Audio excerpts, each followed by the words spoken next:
ഷീസ്ബിൾ holistic വെൽനസ്സിലേക്ക് എല്ലാവർക്കും സ്വാഗതം.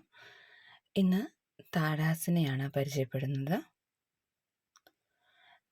താടാസന, താടം എന്നാൽ പന എന്നാണ് അർത്ഥം. ഇംഗ്ലീഷിൽ ഇതിനെ മൗണ്ടൻ പോസ് എന്ന് പറയുന്നു.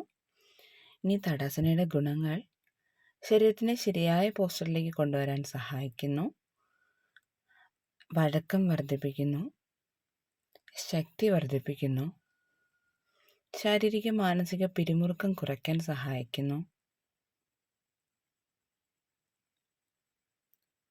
ശരീരത്തിലെ സന്തുലിതാവസ്ഥ അതായത് ശ്രദ്ധ, ഏകാഗ്രത നേടിയെടുക്കാനും നിലനിർത്താനും സഹായിക്കുന്നു, മനസ്സിനെ ശാന്തമാക്കുന്നു, ദഹനത്തെ ഉത്തേജിപ്പിക്കുന്നു, ഊർജത്തെ വർദ്ധിപ്പിക്കുന്നു.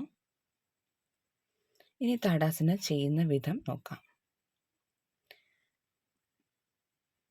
കാലുകൾ അടുപ്പിച്ച് വെച്ച് കൈകൾ മുകളിലേക്ക് ശ്വാസം എടുത്തുകൊണ്ട് മുകളിലേക്ക് കൊണ്ടുപോവുക. ഇരു കൈകളും ഇൻ്റർലോക്ക് ചെയ്ത് ഉപ്പൂറ്റി നല്ലപോലെ ഉയർത്തി പിടിക്കുക. നല്ലപോലെ സ്ട്രെച്ച് ചെയ്യുക. അവിടെ നിലനിർത്തുക. സാവധാനം കൈകൾ ശ്വാസം വിട്ടുകൊണ്ട് താഴേക്ക് കൊണ്ടുവരിക. സമസ്ഥിതിയിലേക്ക്. നമസ്കാരാസനം.